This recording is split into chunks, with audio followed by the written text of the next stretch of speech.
Batu, Barada, Nikto. You must remember those words. Gordon's alive! You know what the Turing test is? I know Kung Fu. Dead or alive, you are coming with me.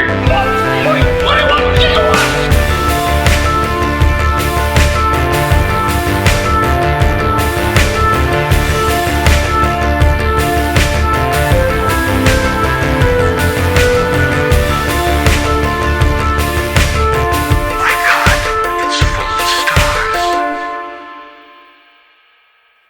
Ladies and gentlemen, welcome back to Stories Out of Time and Space. I'm one of your regular hosts, Scott Weatherly, and I'm joined as usual by Julian Darius. Julian, how are you doing?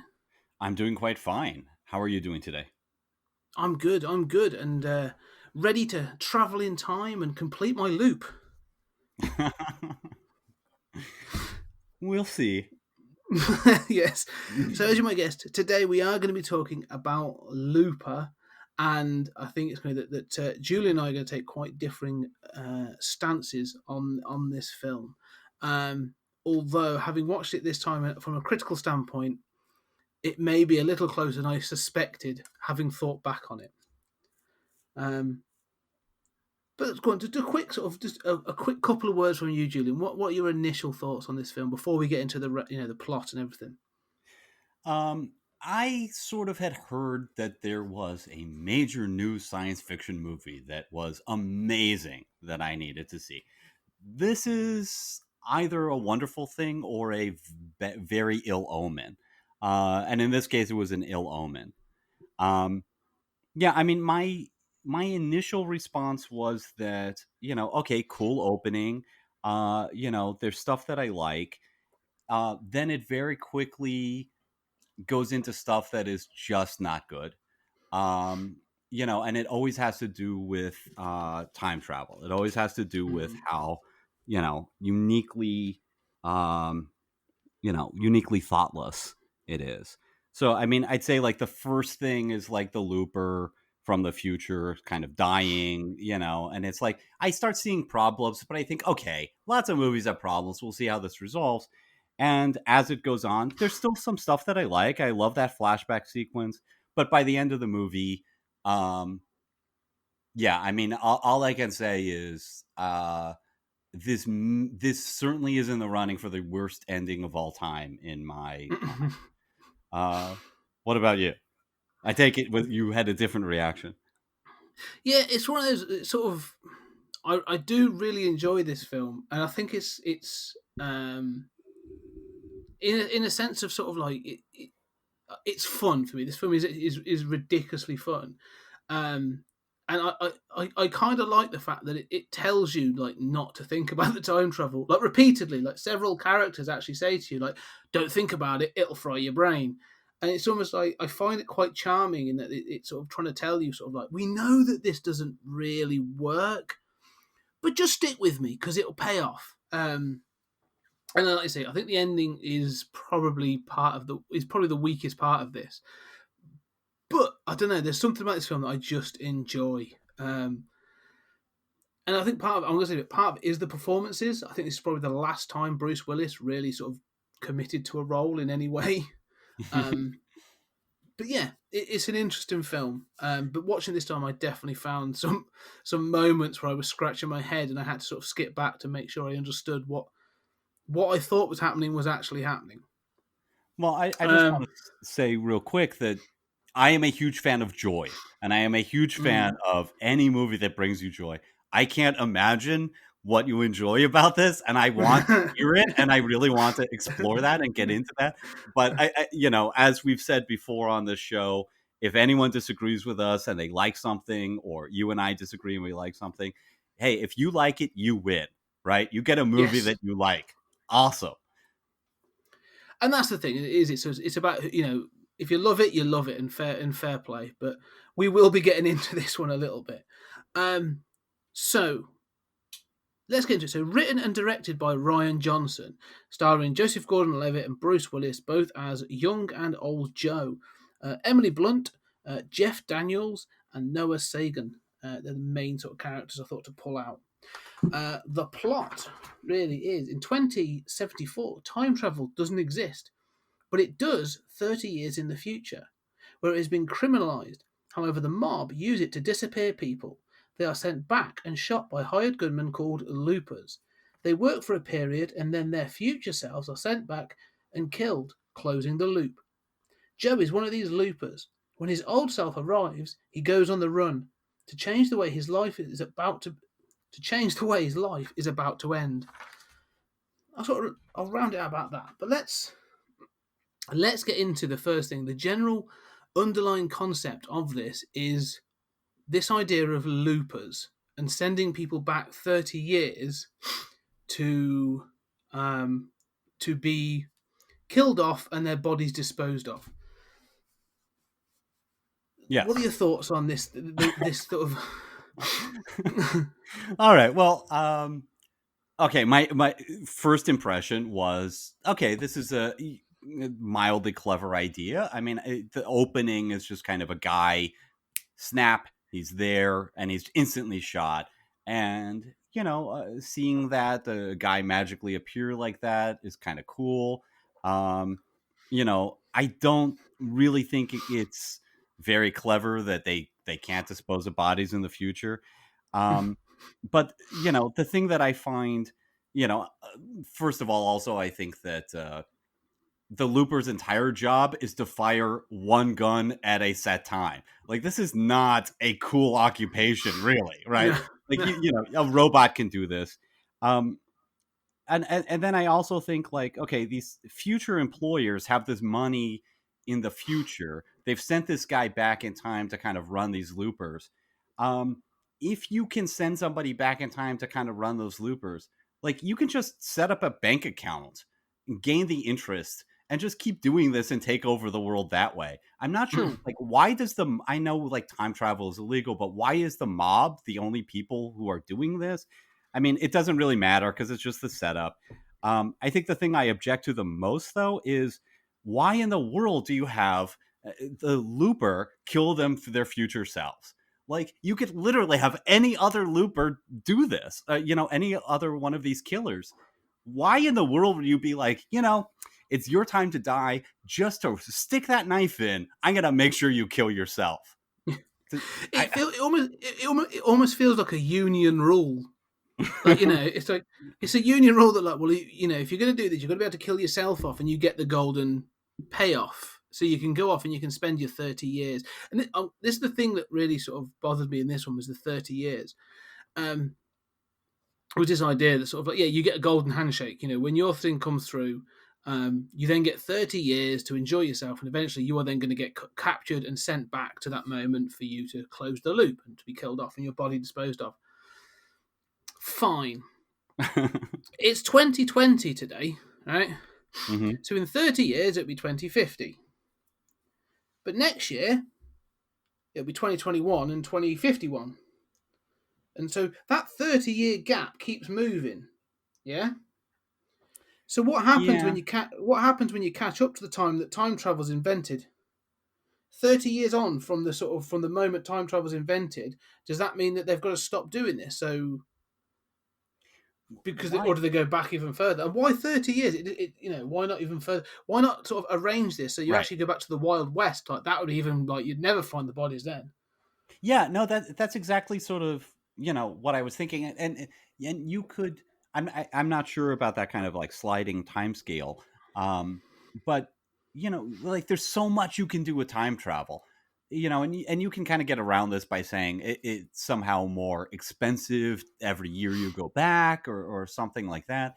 But nobody bothers to even throw in a line of dialogue about that. And I think, like, if the government has time travel and is clearly has that and it's restricted and only these kind of gangsters are using it, is there no evidence that, did nobody screw up the timeline in any way before they put this legislation in? I mean, it seems like such a limited use of time travel, kind of, like, oddly unimaginative. Well, the other thing is, they actually say that. So you got Jeff Daniels' character, Abe, who's sort of like the boss of the loopers. And he's sort of, there's a moment in this film there's a whole scene in this film which visually is quite cool, and I actually really like. But like, it from a causality point of view, makes no sense. But he says at one point, he says, "Oh, you can damage someone, and that's sort of fine for the future, but you can't kill anyone because that could be catastrophic for the future." Mhm. So he sort of talks about having to try and keep people alive for that 30-year period because that sort of he never really explains it, but it could be catastrophic. How do you know that? I don't Because know. I'm pretty sure the mob hasn't got like physicists and sort of theoretical sort of scientists going, well, this is what's going to happen if you do this, Big Joe. Yeah, it feels a bit like something's clearly happened. It's sort of I don't know if you and I have always talked about this, like that we like smaller, sort of quite self-contained stories. Right. But if you're going to sort of talk about the criminalization of time travel and the use of it as to dispose of people, like, all right, there's a bigger story there. There's something going on there that really should be tapped into, and Right. isn't. Yeah, I mean, you make a very good point. And I am bothered by that. I was bothered by it the first time through, but I'm willing to go along with it. It's the kind of like thing where I think, okay, I cannot see this as a fully fleshed out world that has time travel. Mm. As you point out, it's sort of like, the mobsters are like, yeah, we're going to kill that rat, see, but, we're going to use this illegal technology, but make sure you don't screw up the timeline. Be very careful to follow the Yeah. rules. Yeah, for years they've just been dropping people in rivers in concrete shoes, and now they're like, "Oh well, we've really got to think about the causality of this situation." Like, I don't think anyone's going to be doing that. It feels a little bit like over convoluted. What would have been more interesting is if this had actually been a government organisation that was sending people Mm. back, and actually had some sort of oversight or something, and that's why it was being done. I don't know, but yeah, Yeah, but I mean, the thing is, like, okay, this is the setup, right? I mean, it's hard to complain over much about the setup. Like, mm. the what the world looks like 30 years on isn't really important. And I cannot believe you have gotten me to defend Looper here. But the future world isn't important. You in fact only see it very, very briefly and only from Bruce Willis's perspective. So Mm. um that future world isn't important. All of these questions aren't important. Yes, it doesn't really make sense, but this is all just the setup of the whole Looper thing. Um, and I can go along with that. I have exactly the same objections, but I can go along with that if there's a payoff to the sort of things that you set up, right? Like you set up this world, you set up these rules. You're not going to be concerned about that future, but within these rules, we are going to very carefully tease this out and see the implications of that. And there's going to be a payoff. Just wait to that twist ending. So that's my problem. Yeah, and I am being a bit mean because I do like the setup, and I think because visually it works, for me. Like like you say, it's a very mundane job, but I think I almost sort of see why. These loopers are quite low level in the whole um, mob setup. I mean, they are given I love the fact that he's told that they're given a blunderbuss, which is what this sort of futuristic looking blunderbuss, because beyond 15 feet or beyond 15 meters, whatever, beyond 15 yards, they couldn't hit anything because it becomes so inaccurate. But within those 15 yards, like you can't miss. So that's like they haven't got to be skilled, they haven't got to be trained. It's literally like you are the lowest of the low. Just blow these people away. You get yourself paid, move on. And then you've got what they call the gap men, which are a bit more skilled, and that's sort of like the heavies of the mob. So I don't know why, but I sort of tapped into. I was like, I kind of like this setup that they are just sort of like perfunctory. These are just the low, like they've got no real say or influence within this sort of like gang setup. They're just a workman, really. Sort of blue collar within the mob. Like you've got to go dispose of this, move on to the next job. You get told a time and a place, do your job, carry on. And I kind of like that actually. I think that sort of setup, I do like that, regardless of the sort of the issues with the time travel. Yeah, I don't disagree with that. I'm fine with that. There are things that I think more than anything, why do they have to kill themselves bothers me. But even then, okay, Obviously, that's to set up the theme of, sort of how do you deal with your future self? What's your loyalty to your future self? I mean, that's a great theme. Mm. I think that is fantastic as an idea. I'm not sure that it plays out in any convincing way, but these are the things that kind of the first time through kept me going. Yeah, no, because when you get to meet, when they get to finally meet, sort of like older Joe and young Joe, sort of like they have those conversations. There are moments in that I do really like that interaction when they have that conversation, sort of like Joseph Gordon-Levitt saying to Bruce Willis, like, "No, that was your life. Like you've led your life. You've had your time. It's my time now." And Bruce Willis saying, like, "No, but this is your bloody life. Like you've got to take these into, it's that sort of I like that idea of sort of like if you could go back to your younger self, and even if your younger self is always going to be that sort of like petulant idiot of like, no, no, you're an old man and you don't really understand me. And I'm like, I was you, I know, I am you, and I was you. I know what this is all about. So I do like that dynamic that comes up later. Um, of Absolutely, him sort I of, agree with of that. him, of him sort of saying like, no, look, this woman, she comes along because the gist of the story is when Joe, played by Joseph Gordon-Levitt, has to complete his loop and his older self arrives.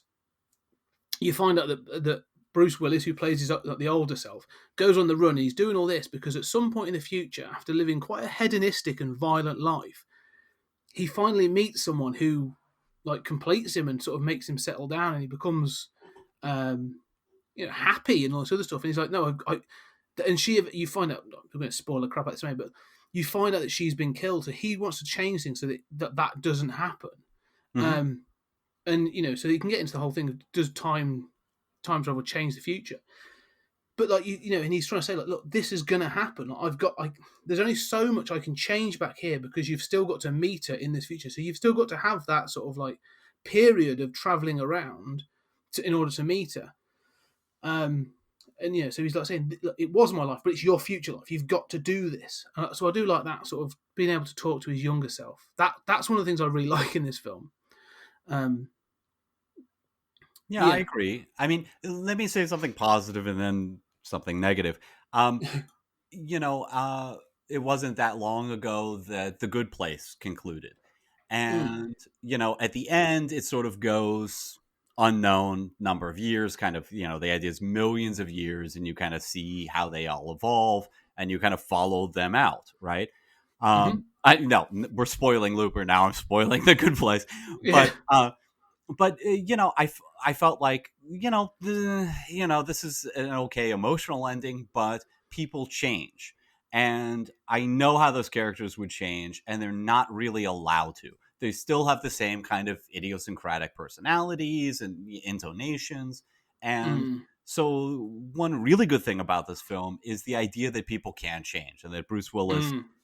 really is a different person, and I think that's much more realistic. I think that um, I'm not convinced that they would be as hostile towards each other in some cases, but I do think that it allows for that possibility of change. And if I had to talk to myself at 14, I'd have a lot in common with him, but there'd be an awful lot that I just say, listen, kid, let me Yeah. tell you the way this Yeah. works. You need to stop this nonsense. Yeah. And that's it. And the thing is, though, they put an additional sort of challenge in there, which is that not only is it that your future is at stake, but the present, as in like Joseph Gordon-Levitt is actually at stake because if it's found out that he hasn't completed the loop, then he doesn't get that 30 years, and he will get killed in the present. Or at least they'll do enough to him to actually make him suffer for the next sort of however long, which is just as bad. And that gets into the sort of the first time you see a loop being completed, or an attempted loop being completed, is uh, Joe's friend. I forget the name of the character, but he gets sent himself, and sort of his future self turns up singing, and he recognizes the song, and he takes off the hood, and his future self sort of goes on the run. Um, and then they have a scene of him about to escape, and he notices an arrow that's been scarred into his arm, and when he pulls back his sleeve, it says "Be at this address at this time," which they've clearly done in the present to his younger self. and then he notices like his fingers disappearing, and then his nose, and that something about that. As he's driving to the to that location to get there as quickly as possible, like his leg disappears, and another part of his leg, then his arms disappear, and he's battered on the wall to be let in to stop that happening.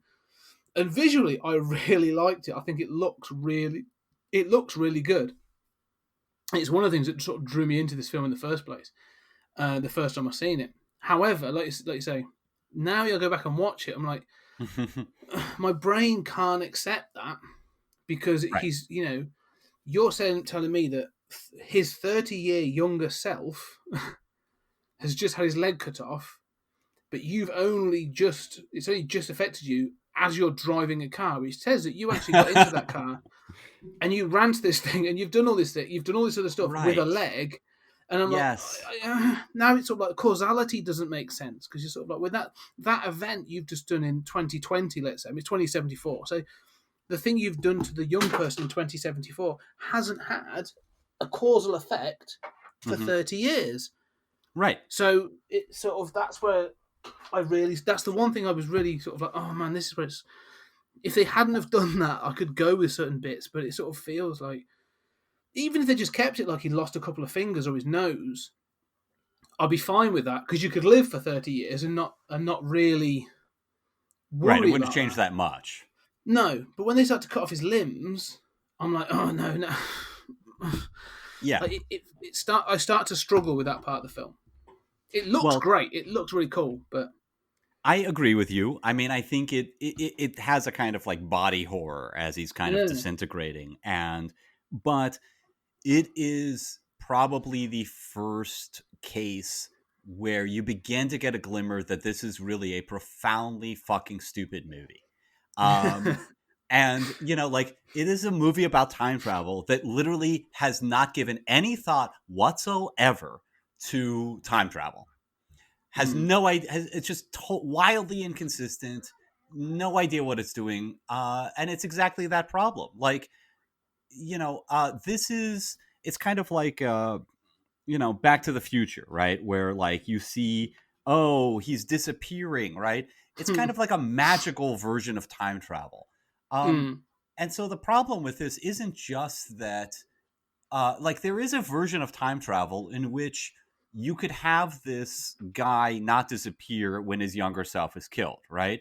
Like you can do a version of time travel in which the guy from the future comes back to the present and he's just in the present, right? It's like Cable, in X-Men. He's just in the present and you've wiped out his future, but he's still in the present because he came there previously and now he's in the present and there's no like anchor point in the future that if it's wiped out, he doesn't, he doesn't get erased, like a man right? He's like a man without a home. He's a man without a timeline sort of thing. Exactly. But in that case, his nose isn't going to be affected, right? You can't write on the arm, So, yeah. I mean, it's like they want to, they can't get anything right. Well, this is a film that wants to have its cake and eat it, isn't it? That's sort of where it sort of becomes a bit of a problem.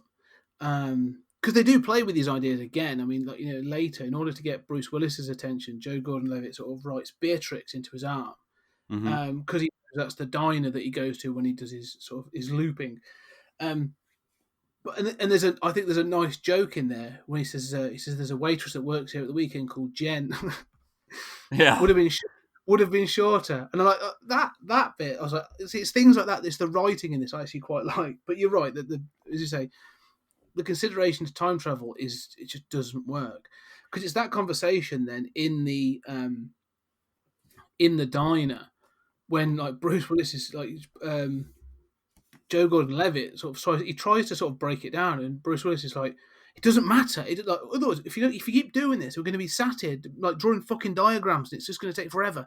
Like, just forget about how it works. It doesn't matter, and it's clear that they're trying to sort of say to the audience, like, don't think about that because we've got a story to tell. Okay, I'm going to rant for a minute. Okay, so when there's the writing on Bruce Willis's arm, I mean, I think that's kind of a clever device But it only works if you're doing a version of time travel where that, you have that writing on your arm your whole life, and then you go back in time. Okay, so then it doesn't magically appear on your arm. When you came to the present, you already had it on your arm. That's the only way you can do this. Or else you're just a man out of time and it doesn't affect you. I mean, you cannot do it so it magically appears.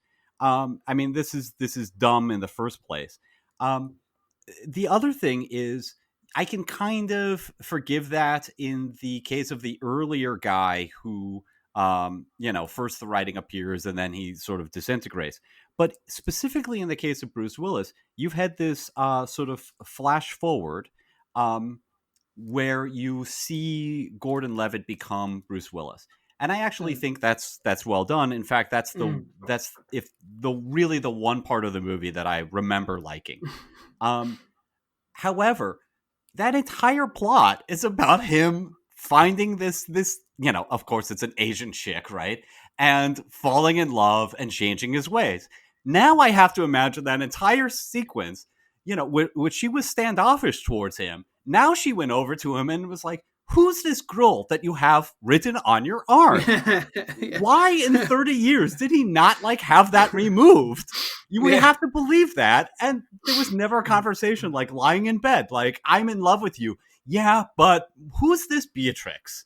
And why haven't you had that removed if you care about me?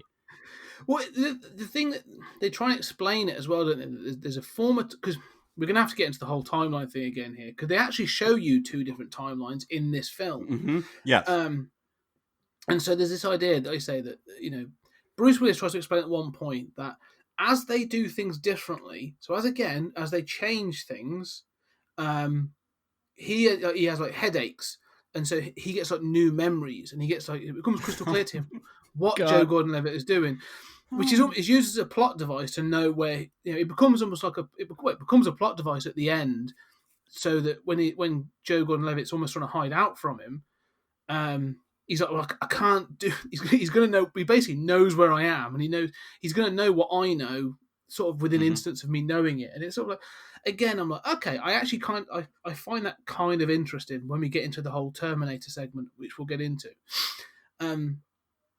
But again, it doesn't make sense, because if you know that information, you've lived with it for your entire life. So it's almost like the version of time travel they've tried to create is a fantasy version, and I do struggle with it because it doesn't, like I say, causality is sort of completely taken out of thing. Yeah, I mean, it's not even a version of time travel. It's not even consistent in itself. This is the problem, because this is the thing you've said, because there is a version of this story where Joseph Gordon-Levitt becomes Bruce Willis, spends his 30 years, he then reaches a point, he's then caught, he's then put in a straitjacket and hooded, goes back in time, and he's shot. And that's it. Right. And you see that, because that scenario, he sees that he shoots himself and he's gagged and he's got the gold on his back, and that's the golden payoff. So there was a timeline where he didn't meet the woman. He didn't meet, the woman that saves his life in China in future, whatever. Yeah. So all right, so that's so what changed that? So I was sort of thinking back, and I had to go back. I didn't go primer on this, but I went a little bit sort of into it. But I did sort of go back. So the character played by Jeff Daniels, Abe, he actually says at one point early on, because you see that Joseph Gordon-Levitt as a young Joe is learning French, and so he says, "Oh, where you planning on going when you get your time?" He's like, he says, "Whatever." He says, "I'm going to France. Go to China." And he says, "No, I want to go to France." He's like, "I'm from the future. Go to China." So he actually says to him, "So is that?" So that got me thinking. I was like, "Okay, well, that's what clearly makes him change his mind, because he does go to China and spends his time over there and joins the Asian gangs and all that sort of thing." So is that the trigger point that actually changed the timeline? So was there a point at which Abe didn't say that? And he went to France, he lived his life, he did whatever, then died at the end of it, and got sent back to be looped. And that's sort of what was bothering me, was a bit like, okay, this tells me then that timelines can be changed, because there's clearly a timeline change here. However, one of the final moments of this film is actually this idea of a fixed loop. Yeah. Well, I mean, this is exactly my told, point. but you've already told me that doesn't exist because you've clearly broken your own loop by changing your own actions. Right. I mean, it cannot get its version of time travel right. And you'd think that in a movie about that's called Looper, that it might have an idea about what a time loop is or depict that. The other thing about that is, you mentioned this is kind of one of Bruce Willis's last sort of trying efforts. Keep in mind 12 Monkeys. And I think that this movie kind of references 12 Monkeys, the mother of the Rainmaker, which, by the way, always makes me think of the Grisham novel and its adaptation. The mother always calls the son Monkey. And then Gordon Levitt wants to learn French. And, 12 Monkeys was adapted from a French short film. So I feel as if this movie kind of nods a little bit to 12 Monkeys. And in 12 Monkeys, you're in a deterministic universe. Its depiction of time travel is entirely coherent. It's much more like Watchmen, where you cannot change time. And nobody even attempts to. They're just like, yeah, we know time can't be changed. And it is a brilliant movie. And I think that this movie kind of wants to be a different version of time travel and be that kind of brilliant movie and just fails miserably. And I think that the comparison between the two, which it almost invites, is catastrophic for the movie that is inviting the comparison. I agree. I mean, it is that thing, isn't it, of sort of saying like, yes, we want to be like this. Unfortunately, we can't be as good as or better than that. And I think that's the thing. Like, this film keeps referencing loops, or it does keep referencing this idea of seeing the future. Because again, Abe says about Jeff Daniels' character. Abe says to Joe at one point, what have I done for you? What have I done for you? He says, we came across you, tumbled one of our fronts and you were dragged in there and you were nothing more than a kid. And I saw your future and I saw that, this was in your future, blah, blah. So I cleaned you up and I gave you a gun and I gave you a purpose. And then at the end of the film, that's what Joe sees. We will get to about the Rainmaker. He says he sees a loop. He sees this idea of like the causality of what's going to happen, and he has to change it. So there's part of me that now thinks back of like, who is Abe? Because Abe seems more important. Like, he keeps giving bits of information. He keeps dropping information that says he's obviously from the future because they say that he knows more than he ever lets on. Right. So, but does he? Like you say, is he a man out of time, or again? Does he know these differing timelines? Does he see a version of Joe that has caused the creation of the Rainmaker? Does he see a future of Joe that actually causes something different? And so by giving him a gun and a purpose actually changes something else. Like, so has he actively already changed the future by doing that action? Well, I mean, the thing is, in a universe where you can't change time, everything that travels through time changes it and creates a new iteration, right? And either you're in a universe in which you have these anchor points and people can be a kind of man out of time, in which case, if that's the case, by the way, every time a looper goes back, right? Every iteration, now there's 2 Bruce Willises showing up in the field. Now there's 3. Now there's 4. Now there's 5. But the movie doesn't want to do that. So we're clearly not in, we clearly need to have that anchor point. And if it's erased, then the previous, iteration is erased. But I don't know. I mean, I think your questions about Abe, I've thought a little bit about them. But, I guess I feel like with Primer, I think this is, and I know I like Primer a lot more than you do, but I think this is a smart movie. It knows what it's doing.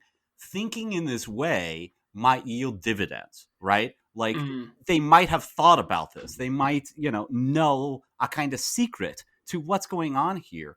And, there are, when you poke down some problems with Primer, but you really have to make that chart that I did to get at that, right? It works until you get to that level. And even then it's kind of, relatively minor.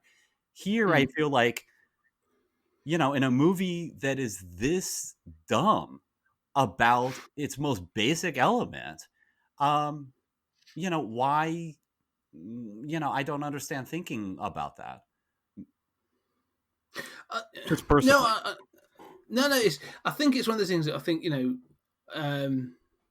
maybe I'm looking for meaning where there is none to give it more weight and validity. Do you know what I No, mean? Like maybe that's what I'm trying to do, but because like I I think say, you're this right, thing though. I doesn't. mean, you do think like there's more to Abe, right? And in part that's because Yes. you never see this future 30 years on, right? Mm. You never really see these gangster elements. You don't really see any of that. Abe's just kind of there. And all the questions about like, gee, how does this really work? How do they make their money? And kind of, why isn't Abe doing other stuff? Um, you know, the questions about the structure all go back to Abe. Yeah, Yeah, you're right. because I'd forgotten certain things. It actually had been a while since I've seen this film, but I was thinking like Abe, Jeff Daniels, what in his late 50s, whatever age or whatever the age you want to put him at when he's making this, when he is supposed to be.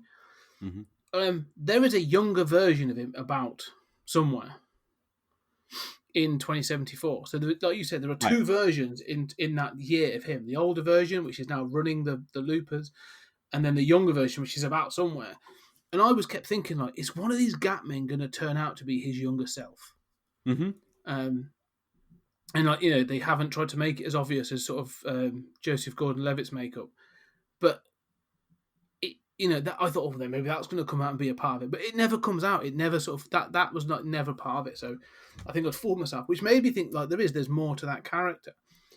Oh, I agree. But There might have again, been like an earlier draft, right, that had some more there. and that's what I feel like this film has got. This film, watching it this time. That is exactly was one of my thoughts. Like this film, like feels a little bit like Ryan Johnson had maybe two, maybe even three stories or ideas centered around something, and then put them all sort of together.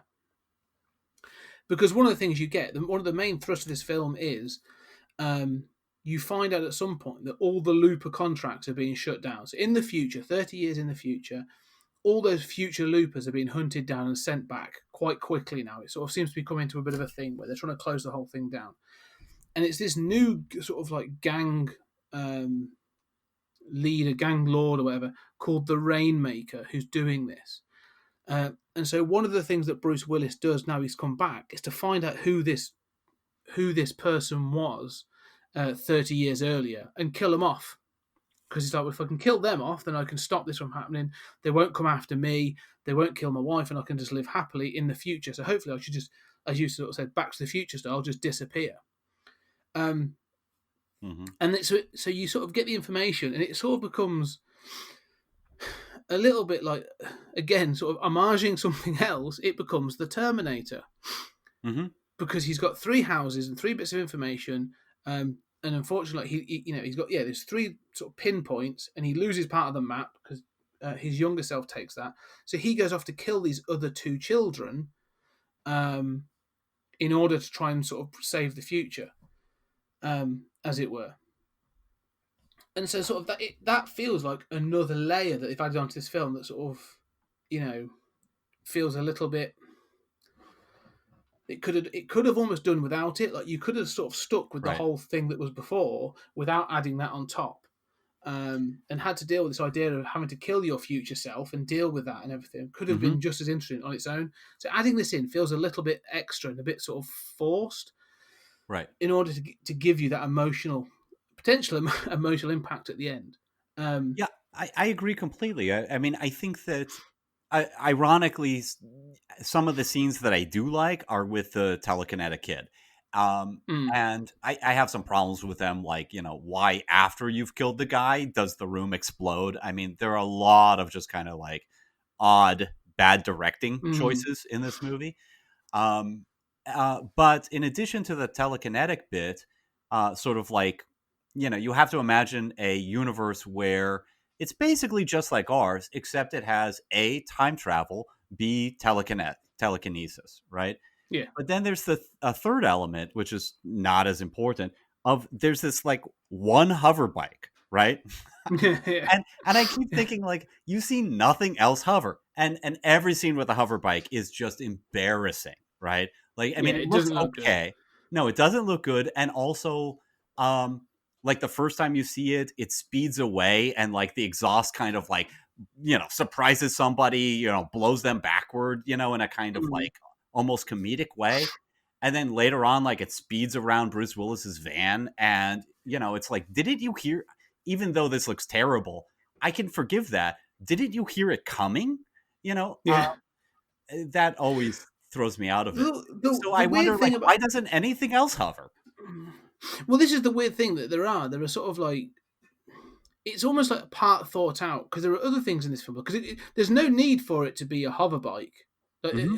at no point does that pay off it hovering because they could do it everything they do with it they could just do with a normal bike. Um, Absolutely.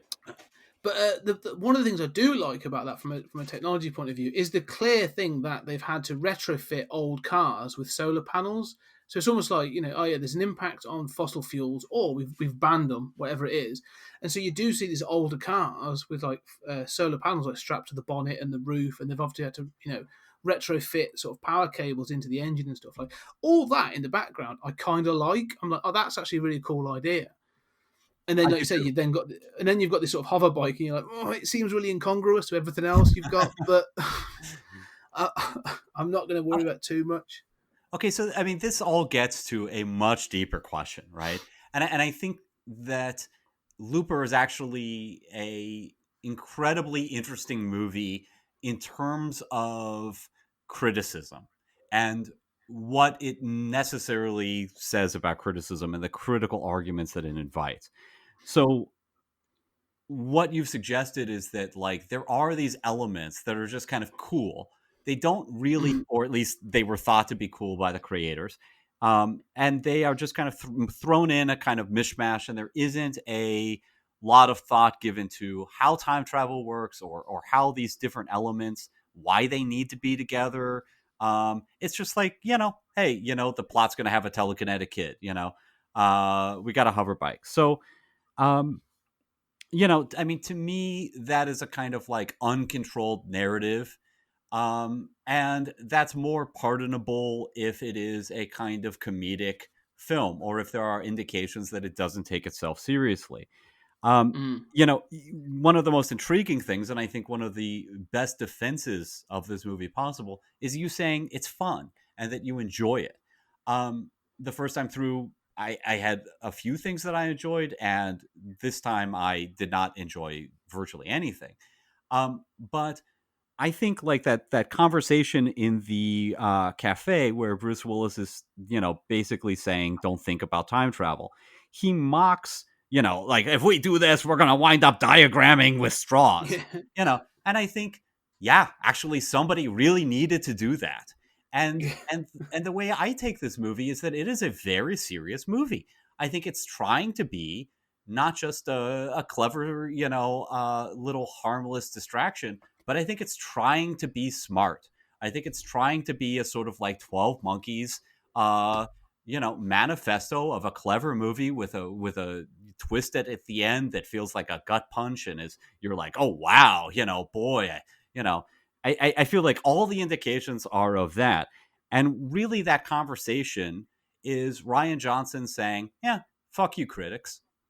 And when I saw this, I hadn't seen Last Jedi, but it reminds me of the unbelievable, shocking stupidity of Last Jedi, where mm, where the film doesn't even know the entire plot. I mean, everything else ignore. The entire plot is based on you lose momentum in space. yeah, This is a space movie yeah, that doesn't know the most basic thing about how space works. And if you take that out of the plot, the entire plot collapses and nothing makes any sense. That is how shockingly stupid this movie is. And when people complained about it, he attacked them on Twitter, attacked them on social media, and has said publicly, I don't think I don't think I've learned from any criticism whatsoever, and has had arguments with fellow directors. And I think that he thinks that if somebody says, like, you don't know how time travel works, right? Why is there a hover bike? He thinks that it's basically the same kind of criticism as, like, well, I chose not to have Bruce Willis and Gordon Levitt get along, that he wouldn't get along with his future self. You would go another direction. Well, I made a choice and you don't like that choice, and now you're whining about it. And it's like, no, if you don't know how time travel works, that's basically the equivalent of, I'm going to shoot a gun at you. And although we've seen the gun fire and kill a character before, now, for no reason whatsoever, the bullet takes a right angle and then turns around and hits the guy who shot the gun. And you say, how does that work? We've previously seen the gun work fine. I can't envision a world of physics in which a gun would work that way. And the movie just says, nah, well, I chose it. I want to do it. And criticism of it is invalid because that's my choice. And there's a thematic reason for why I want him to kill himself in the scene. You see what I'm saying? Oh no, I totally agree, and I do, and I think there are two sort of like differences there, because I think it's sort of, you're right.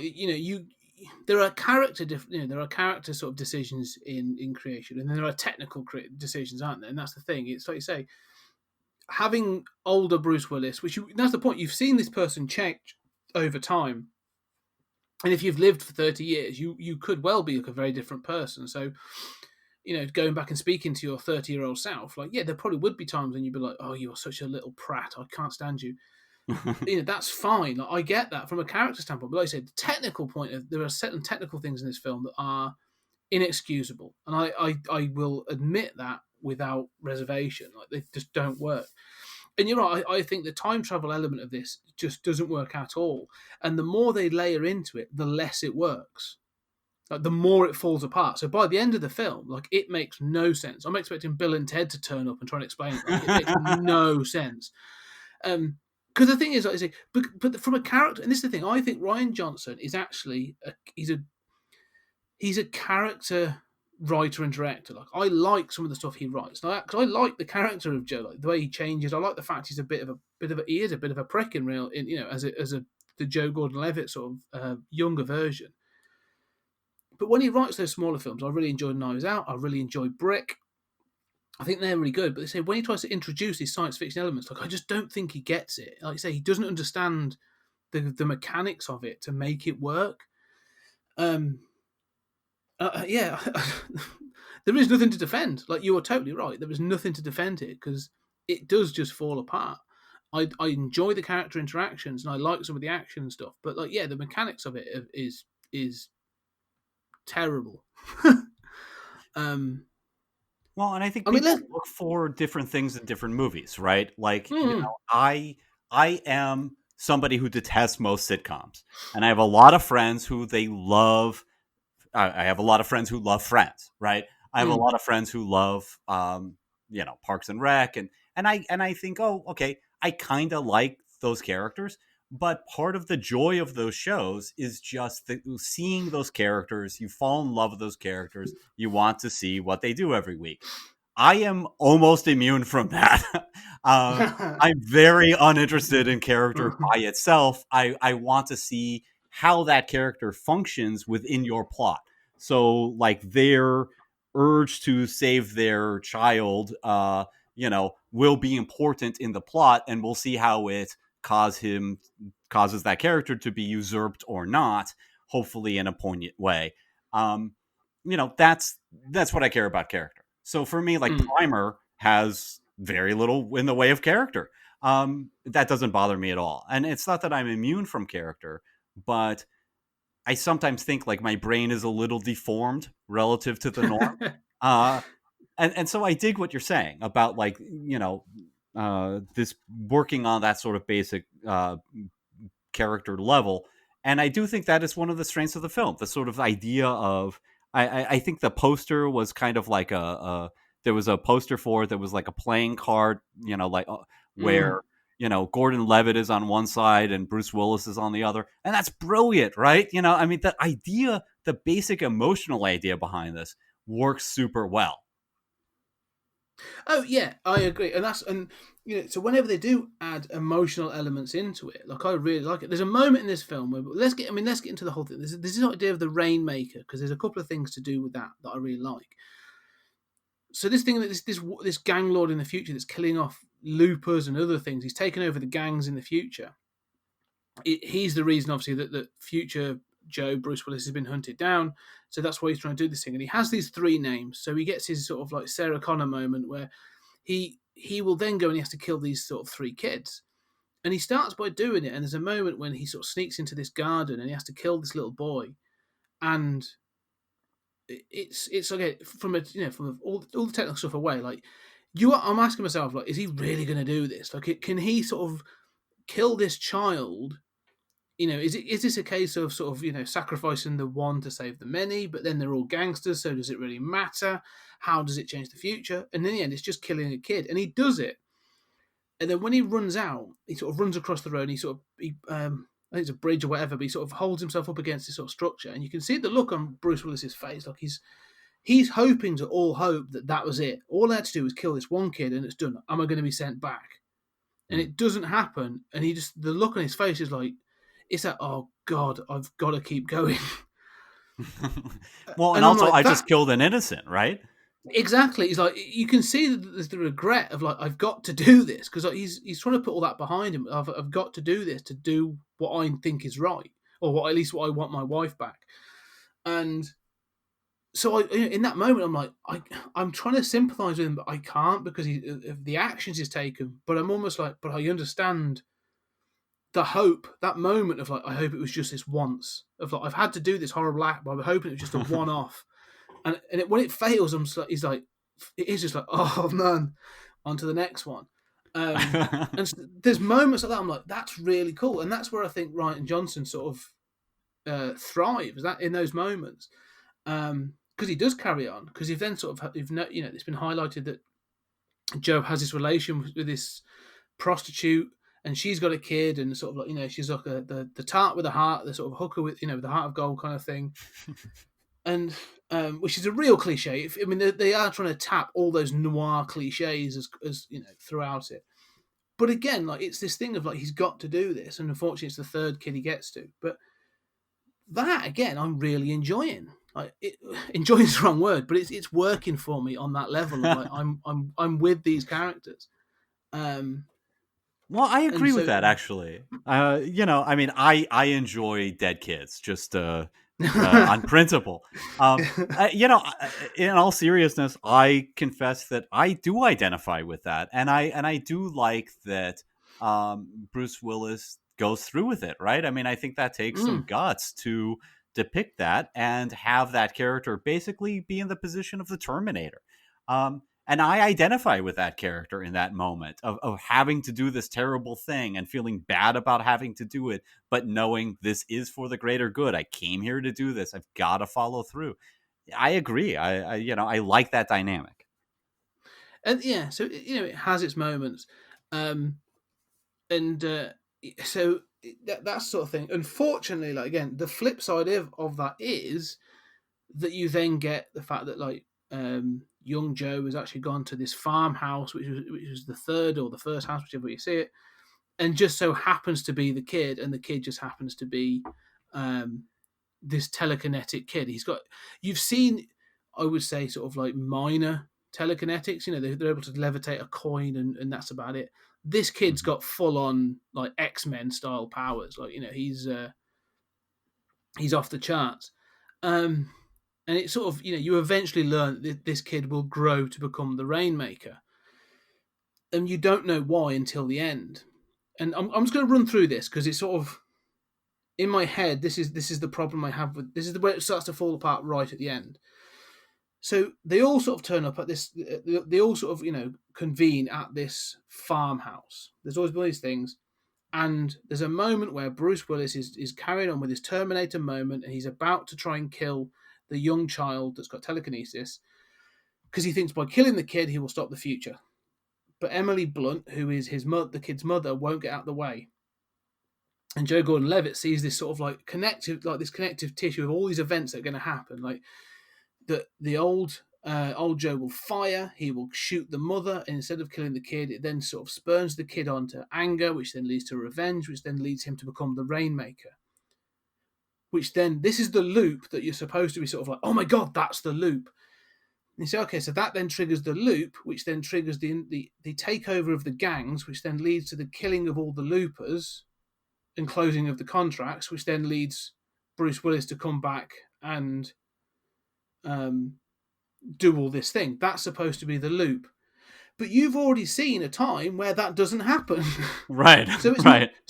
So it's not a foregone conclusion. So it's not a loop. So Yeah. So then I'm like, all right. So what triggered that difference? Because do you remember the time when we've talked about Terminator before? Terminator is a deterministic future. Skynet is created because the Terminator came back and the arm and the crushed endoskeleton and the chip and the arm survive. Right. That's Well, Cyberdyne. the first Terminator is deterministic. Yes, The Terminator. Yeah. Forget the rest, but the Terminator is deterministic. And the thing is, again, so in order to prevent that and to protect Sarah Connor, Kyle Reese is sent back, and he's obviously the father of John Connor, and round and round it goes. That is a determinist. That has never not happened. That has always happened. That is a fixed loop in time. You never see an alternative. Mm-hmm. Looper, which is literally called Looper and about loops, Right. shows you multiple versions of what can happen. And clearly has people changing time all the time, right? Like that guy dying, decaying. I mean, magically changing instantly. I mean, Bruce Willis's memories are changing and he's struggling to hold on. I mean, the whole story is based around changing time all the time. And at the end, that vision that you point out where Gordon-Levitt kind of like, I think it's intended to be kind of like a revelation. Like it's a flash forward, but it's like, he's like, oh my God, this is how it happened. This is how he became that messed up kid who became the Rainmaker, right? Mm. Except literally that has never happened. Like Bruce Willis has not attacked him previously. So this would have to be a fantasy on his part. I mean, literally not only have we seen other versions of the timeline, but we have never seen this version before. And this version could not have happened before. No. And that's the problem. So it's not a loop. It's an open. So the question is then, so what caused it previously? Something else must have happened to trigger the Rainmaker to go after the loopers. Because you're right, because this event, the end of this film has not happened before. Because we have seen alternatives where Joe kills his future self, no fuss, no muss, carries on, lives 30 years. That's so, if that's that, and then that's the timeline where, so this is the thing where this is where it starts sort of like, they try to suggest that him going to China rather than France is what causes the deviation from the timeline, but it wasn't a loop because he's already killed himself. So he killed his future self. So we've seen a future version that didn't include the Rainmaker. Right. So so you can tie yourself up in knots in a little bit of it, and I know, like I say, as Abe says in this film, you'll fry your brain like an egg. But this is the problem; like it hasn't been thought through clearly enough. Yeah, I mean, he says the past was a circle, round and round, and I wanted to scream like, no, that's exactly not what you have shown us. Yeah. You have literally shown us and gone to great pains to depict like an alternate magical Back to the Future version of timeline. And I remember the first time I saw it, I mean, I was kind of like, okay, there's stuff I like, there's stuff I don't. When I got to this ending and I thought, okay, I mean, this is part of the problem is like, I really, really, really, really, really hate movies and the kind of culture that I see today of movies that think that they are smart. They think they're clever, right? Like this is a clever idea. And in fact, it might be a clever idea, but it doesn't belong in this movie. And you have not thought about how to fit it in this movie or how to have a narrative that makes sense around it. And therefore, it's not clever at all. And I see this in a lot of movies, especially, big blockbusters. And I really fear that we are in an era where this is tolerated, and if a critic points it out, they're sort of shouted down and mocked. Um, and I remember the first time I saw this, I thought, oh, it's kind of a clever idea when Gordon Levitt just shoots himself, right? You can see how this would be so seductive as an idea to incorporate. But then literally, Bruce Willis just kind of like wipes away, and you instantly think, like, why are they still in this field? Bruce Willis never came back in time now. Why are they literally wounded in a field? What is going on? Well, more than that, I mean, that's the thing. So, yeah, and this is the thing with this paradox, is obviously that's what it creates. They tried to resolve it by just going, but again, it comes down to that character thing, doesn't it? Of like, you're supposed to be, as you said, seduced by the characters, sucked into the idea. So for me, like again, like carrying through the characters, the moment you've had this quite sort of, Joe as a character is been quite a selfish character. He's quite self-absorbed. He's been saving up his money, half his silver blocks, his entire sort of career, ready to go and live his life. And you've seen him, in the future, he's a drug addict. He's got all these other issues. Like, he's not a particularly good person, really. And so for him to make this choice to save the kid, and to sort of to save the future by sacrificing himself, again, from a character standpoint, has an emotional resonance. Like, in the instant, like, he makes that decision, and there's no hesitation. He turns the gun on himself and fires, and that's it. And so from a character standpoint, I'm like, good, I'm in on that. I like that. That, to me, works. Brilliant. But again, like from a technical point of view, like you say, Bruce Willis then just evaporates, off he goes, and then they're like, oh my God, thank God he's gone. But all the devastation that he has caused is still there. Right. The sort of the gunfight and everything. But then you're like, but if he died now, from a causality point of view, he never came back to do this. So it sort of ties itself up in knots by having this narrative that doesn't work, unless you just sort of go the Doctor Who way and go sort of like, wibbly wobbly, timey wimey, spacey wacy kind of stuff. It just sort of like, you just have to accept it, I think. And that, I agree that it doesn't. For me, from a technical standpoint, this film is indefensible, and I will agree from that. I think it is just, I have been lured in by some of the ideas and some of the characters in it. Mm-hmm. That's more the joy I get from this film, because I do when Joe Gordon-Levitt does shoot himself at the end, I am a bit like, oh man, that's a tough ending. But yeah, I know it makes no sense. What I find unbelievably fascinating is that I went into this episode sort of feeling like, okay, I don't know how we're gonna get through this, because like, to me, this is just like almost, not entirely, but almost scorched earth bad, right? Like, for me, this movie is a D, and I cannot imagine rating it above a D. And I think that's being slightly generous. But there are stuff that I like. Everything you have said, I have agreed with. I absolutely agree that from a character standpoint, that ending is right. It feels right. And that's part of why I think when I say it's seductive, it's not just that it's a clever twist. It's that it made sense in terms of a character arc and that character, and it feels right in a sense. So, I mean, I agree with everything you have said. And at the same time, for me, my reaction, partly because I don't care about character that much, or just my brain is, deformed in some way, I watch that ending and I think, okay, this doesn't make sense. It would make absolutely as much sense for Joseph Gordon-Levitt to disappear and Bruce Willis just to still be there and shoot them down. It would make as much sense for the telekinetic kid to disappear. And you say, why is that possible? Why did that happen instead of Bruce Willis? It makes as much sense as Bruce Willis. I mean, at that point, like, it would make as much sense to have aliens land in response to him shoot that gun and say, we don't like the Rainmaker either. Come with us in our flying saucer. That makes as much sense as what I have just seen. So I think you're absolutely right. I mean, it is, from a character standpoint, it makes sense. I have admiration for the idea of the twist and sort of what it means from a character arc perspective. At the same time, I'm just, pulling my hair out and I'm in so much pain.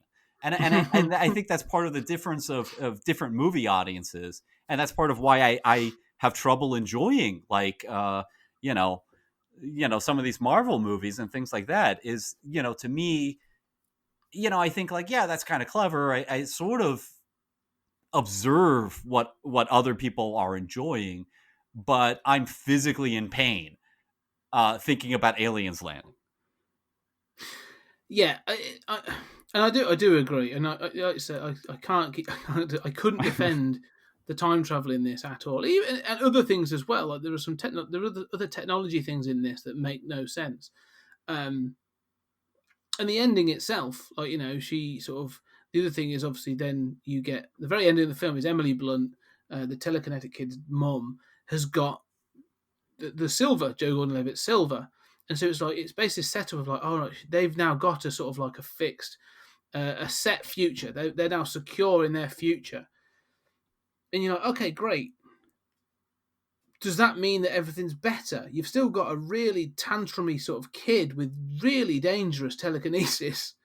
I mean, we're talking sort of like Akira level problems here Yeah, that nobody seems to be wanting to address.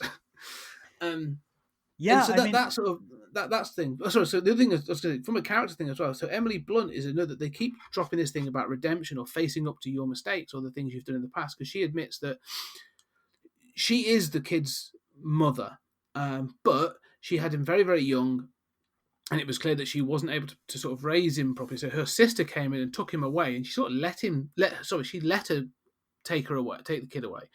And then when her sister dies, she has to sort of like reintroduce herself and mother the boy, and she's doing her best to sort of make up for that mistake, and and she's taken on this whole burden and everything. But is she knows that this kid doesn't believe that she is his mother, and so there's that sort of pain and everything that goes with that. And I think like, oh, that's a really like it's not explored in a whole massive way, which I think is a real shame. But again, they're trying to sort of put something in there which I think is interesting from a character point that Rian Johnson is really good at. Unfortunately, say then you get the add-ons that don't really make a great deal of sense. Yeah, I mean, I agree with that completely, and I like that kid.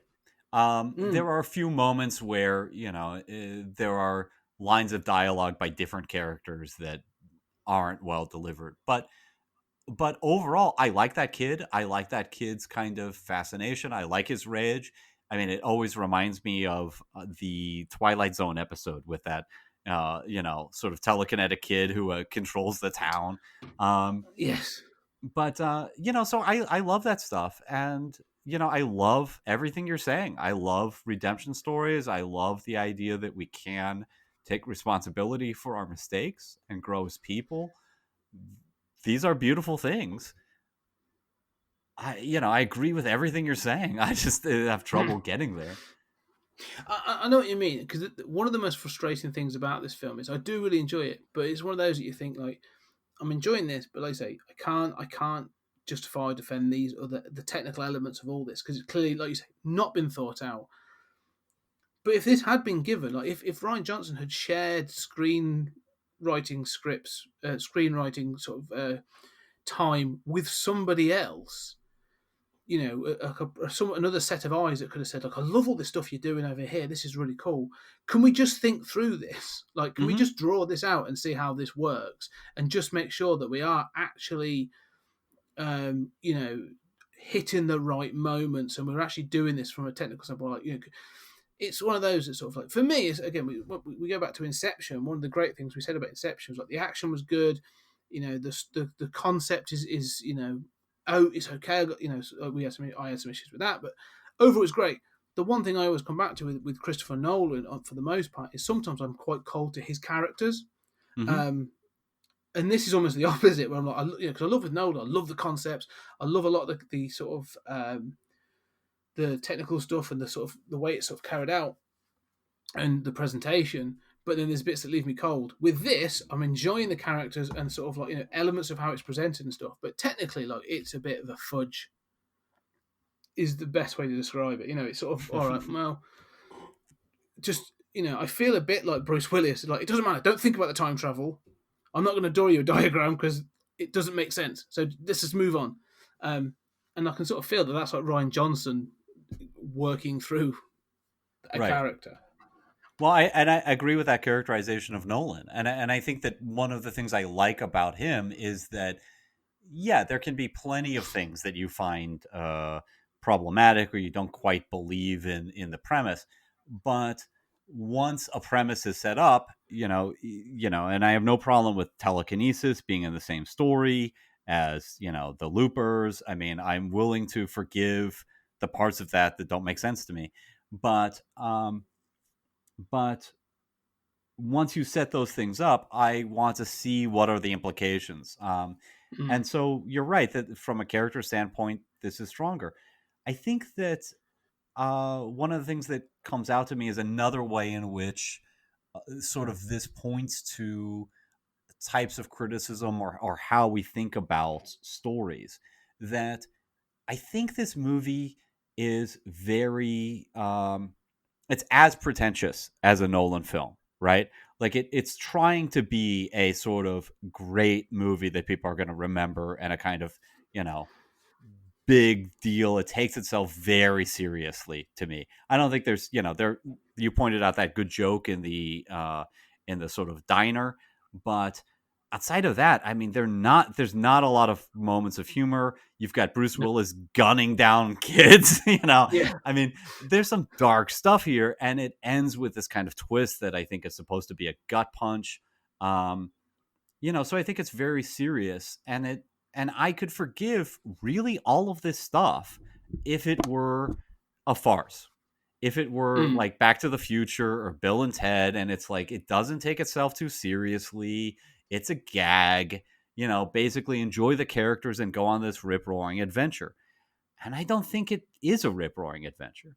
I think it is a, sort of wants to be a good movie. It's interesting that we judge things based on, especially since the art for art's sake movement, like what the work wants to be. And I feel like I could forgive all of this if it wanted to just be a fun romp. Yeah, I totally agree, and I think that's it. If it, like you say, if it was having more fun with these ideas, then I think it would carry it off more. The other thing is as well, like, it tells you how serious they want you to take it with the level of sort of prosthetics and makeup they've put on Joe Gordon-Levitt for him to look like a young Bruce. Like he is trying to act, and he's clearly like watched his mannerisms and that. He does a great job. I mean, there are times when it looks a bit too heavy, but yeah, like he's doing a really good job, and I think comes across great. But like you say, it comes across great. Like I'm really acting here. I'm really acting. Like pay attention to how really acting I am, and that sort of like you say, he's into the character, and I can get that. Like you say, but there's just so much left behind that you do think they're sort of like. I think they did expect this to get some sort of award or to rock people's world in that sort of way. And it doesn't. It isn't that film. It isn't that film at all. But yeah, I think there could be, as you said, like you bring in another writer. There is a version of this film that I would really love. There are elements here. I think that twist ending, right? I mean, okay, so you don't have Bruce Willis disappear, but I mean, the idea of the ending of the movie Looper about time travel involving a loop, decide on one version of time travel, work it out so it's consistent, keep your emotionally satisfying ending, and just decide on the version of time travel that works with that ending so that it feels like the gut punch at the end instead of like, oh, you changed the nature of the universe to make this work. It's a different universe than it was last seen. Instead, rewrite it, have the version consistent so that there actually is a payoff at the ending. Yeah, no, I agree. I think there is, like you say, there's a version of this that would have been a much, much better film. I mean, the thing is, having watched it this time, I thought, like, will I go back and watch this? And I thought, yeah, you know what, I might do, but it's probably going to be sort of like more a film I might pop on it, on streaming in the background or when I'm doing other things, and I can just sort of, acknowledge it and sort of take it in. it's not a film that, like, because when I sat down to watch this properly, for this, like you say, it's when you sort of go, oh, it really doesn't warrant this much of my attention, because that's where it starts to fall apart. So yeah, I will keep it as a film I enjoy to watch, but yeah, I won't be studying it to in that sort of level of detail again.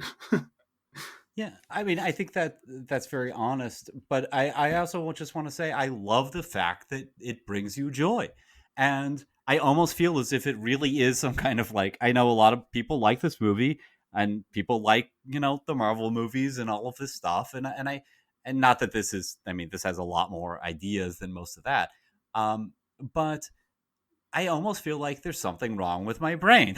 I can't quite get there, and I get so easily thrown out of a movie by stuff.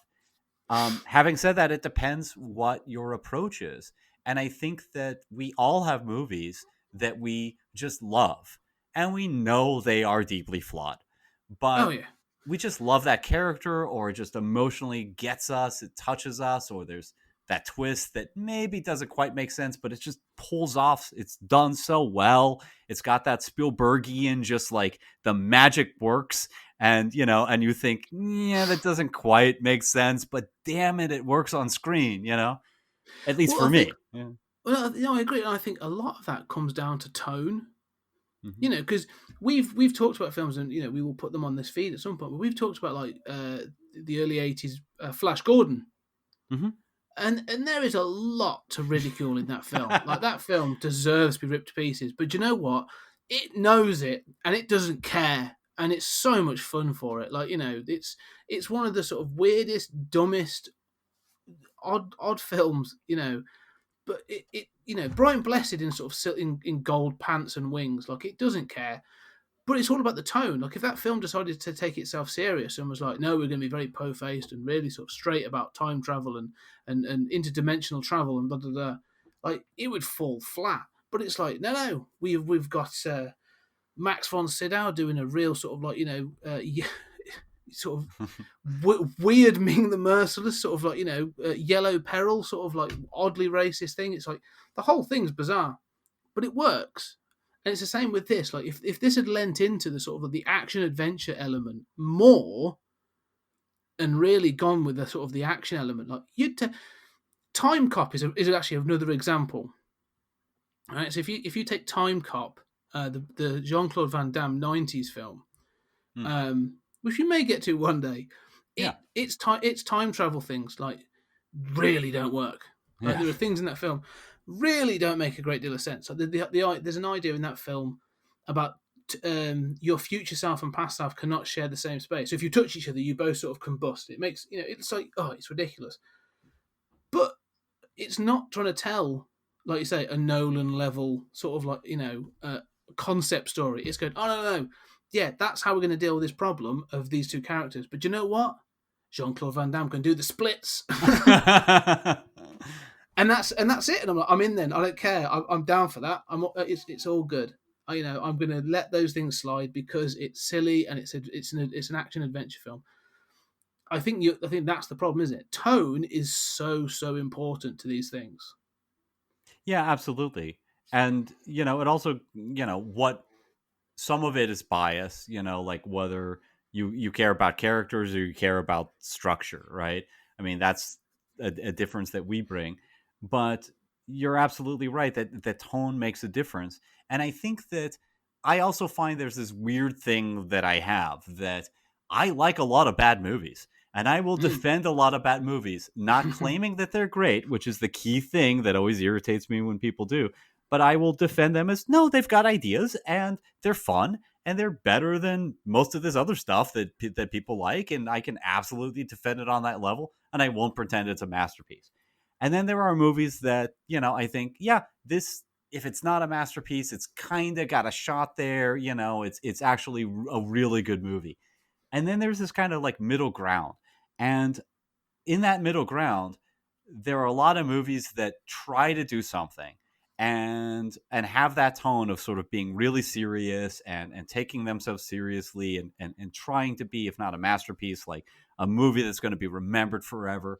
at least for what it's doing, and that just don't work. And I think that I Mhm. tend to be a lot meaner and a lot angrier and more frustrated by movies that aim for that kind of high level and fall short, or haven't really thought what their project through, than I am movies that are unbelievably flawed and just maybe aren't trying so hard.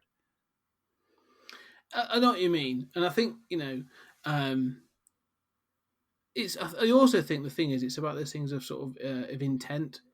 Because I totally agree with what you're saying. If a film is trying to come out and be something it's clearly not, then it is. It's frustrating. It's that sort of thing. Or you're not that highbrow intellectual piece that you really think you are.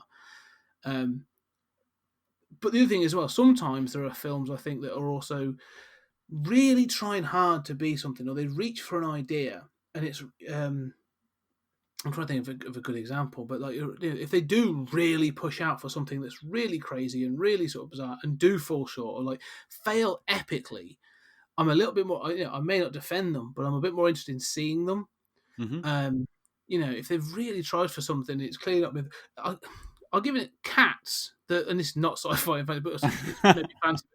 The thing that came out in late 2019, like there's a part of it's like I don't want to see that. It looks scary as hell. But do you know what? You went for something. You really committed to that, and it fell short. And so I'm almost applauding that.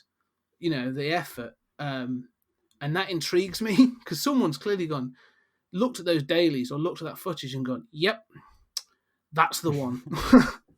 Right. um, and so that's sometimes intriguing. But you're right. There's also I love a good bad film.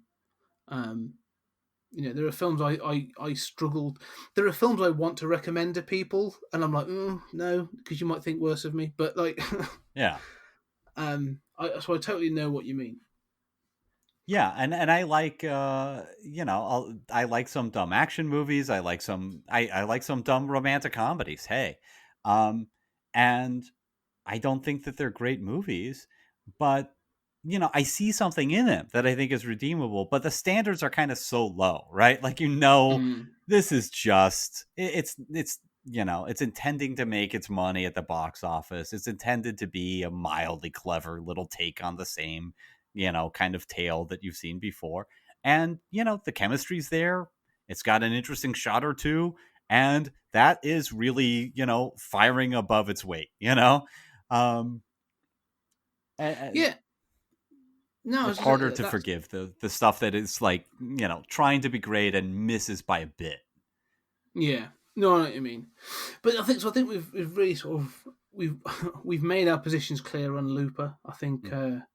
um, it's good to come at it from two different angles. Again, I think we've both come to the conclusion that there is a better version of this film that could have been made, um, and I just don't think Ryan Johnson should do sci-fi ever again. I agree.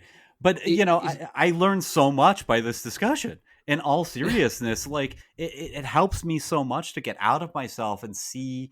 And I respect you so much, and I have learned so much from talking to you. But it helps me to get out of myself to hear, your perspective, and to hear especially what you said about character and understand. Oh yeah, I spotted all of that.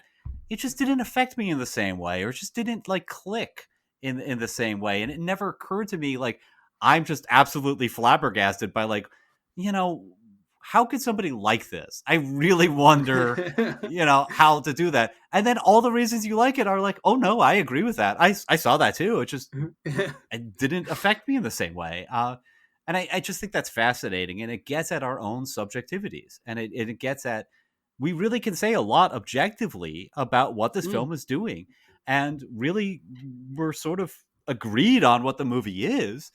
We just have different feels about it, but I think that is just absolutely fascinating, and I learn about myself and about the film. Yeah, and I think that's the I say the beauty of these conversations, isn't it? Because I say it's coming out from a slightly different angle. And I think you say about that. I think I'm looking at what we've got coming up, and because this is it. This is the thing we should highlight is this is episode 10 of season 1. So this is our last film of this season, um, And so next episode, we are going to be doing a bit of a season review, looking back and sort of retrospect all these episodes. And I think that's one of the big points of this is going to be having these conversations and coming at them from a different angle. It makes me think, like, you've introduced me to several films I probably wouldn't have watched, or I've really struggled to get around to, that I've enjoyed and has made me think in a different way. And that's sort of what I think hopefully these conversations will bring. So I've really benefited from these, and especially sort of like Solaris and Primer. But we'll get on to that. We'll get on to the next episode. I'm not going to spoil my thoughts just yet. We'll get on to that. All right, excellent. But I think let's give a quick heads up on the things we've got coming up, because we've got some really good stuff coming up. So, as I say, listeners, this is sort of episode 10 of season 1. We've done our 10 films, so please, go back, check out those other episodes if you've any that you've missed. Because in the next episode, we are going to look a bit of a roundup on all those 10 films and our thoughts and what sort of looking back and reflecting on those. And then beyond that, we're going to have sort of an inter-season, a mid-season sort of bonus period, and we're going to be jetting 3 million years into the future onto the mining ship Red Dwarf for some episodes. Are you looking forward to that discussion? Yes, I adore Red Dwarf, and I know you do too.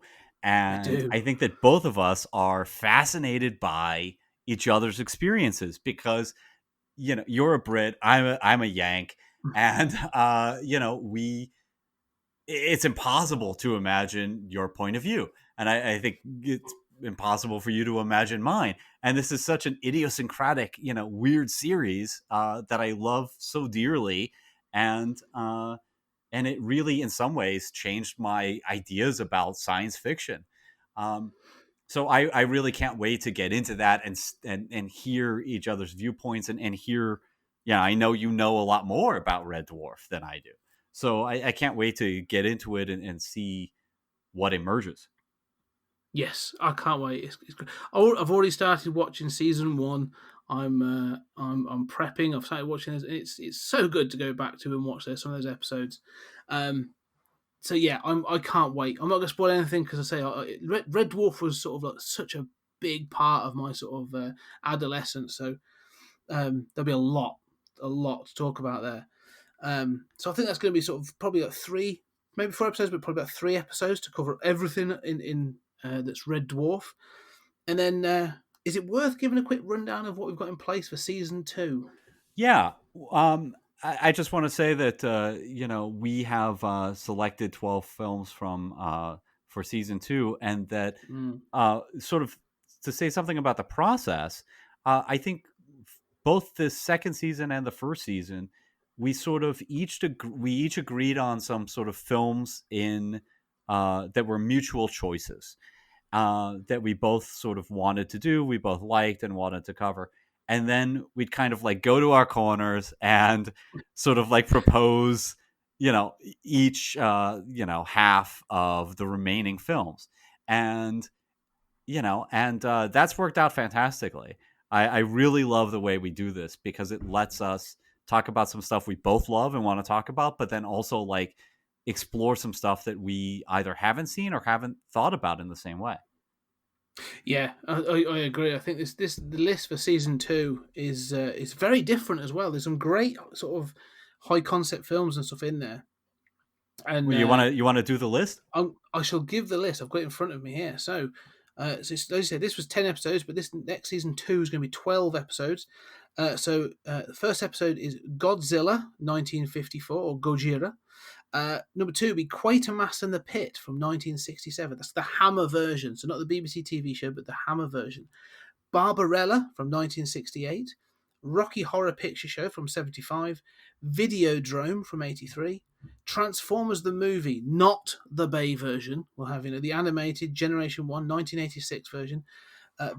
Bill and Ted's Excellent Adventure from 1989.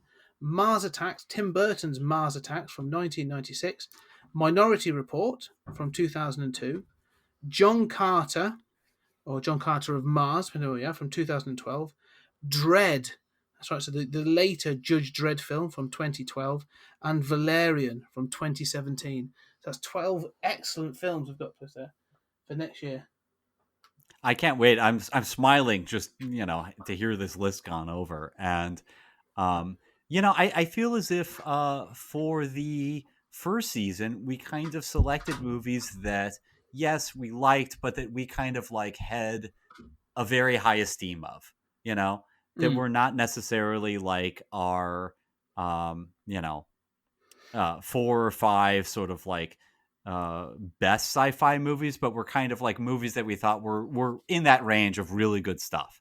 Um, and I think for season 2, um, we kind of went another direction. And Yeah. as season 2 was taking shape, I mean, we start with Godzilla, we got Transformers the movie, Rocky Horror, Barbarella, my God. And as season 2 was taking shape, it kind of distorted in my head, and I sort of like started being overjoyed at the thought of just doing movies that we love, that maybe they're guilty pleasures, maybe we'll defend them and say, damn it, this is really actually awesome and objectively good, and it doesn't get enough credit. But I like the idea of kind of returning to the fun and Mm. returning to stuff that we just love, and can talk about stuff that we love that doesn't have to be necessarily a masterpiece or acknowledged. No, yeah. I agree. I think there's some absolute doozies on here that are going to be great. I cannot wait. I mean, like you said, there's a couple of that you mentioned you'd never seen Quatermass and the Pit, a very sort of British sort of sci-fi film. I've never seen Barbarella, which is something I think that needs to be remedied, and I cannot wait to get into that. And watch that film. Got it on Blu-ray, so it's going to be nice and colourful and full on sort of 60s camp, and it's going to be great. So yeah, so we've got some absolute doozies coming up. The other thing that I really love that we do, and I know the audience probably knows this, but that we put them in chronological order. Mm. And I love that some of them are your choices and mine, and we both get to kind of expand on what we know or we're comfortable with. But I also think that putting it in chronological order and kind of asking the listener to go on a journey through sci-fi history with us, and to see the kind of progression. And we go through different examples. Both seasons have had something animated. We've got stuff from foreign countries in both seasons, and that's important to me. But I really love kind of like walking through sci-fi history with you every season, and kind of exploring little cullies and cul-de-sacs of sci-fi movie history.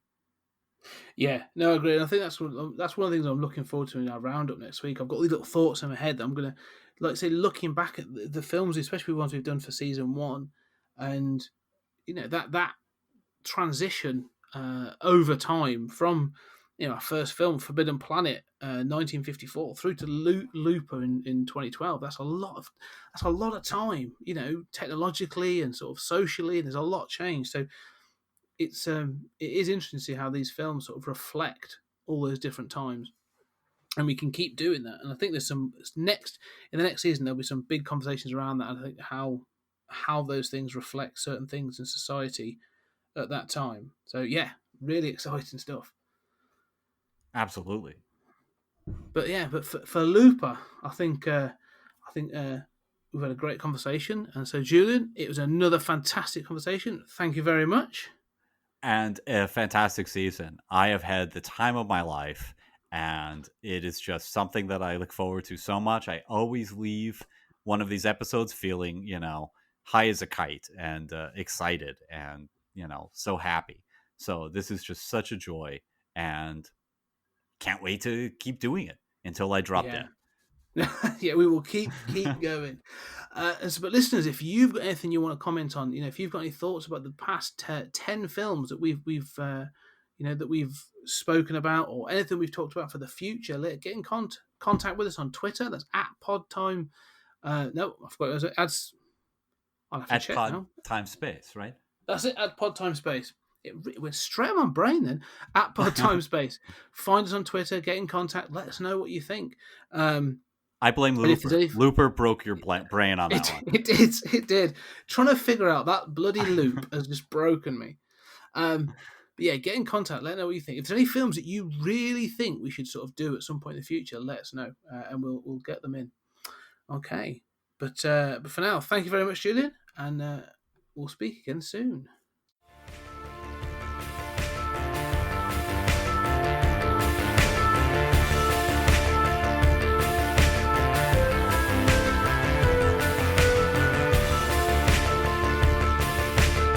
There's something very important I forgot to tell you. What? Don't cross the streams.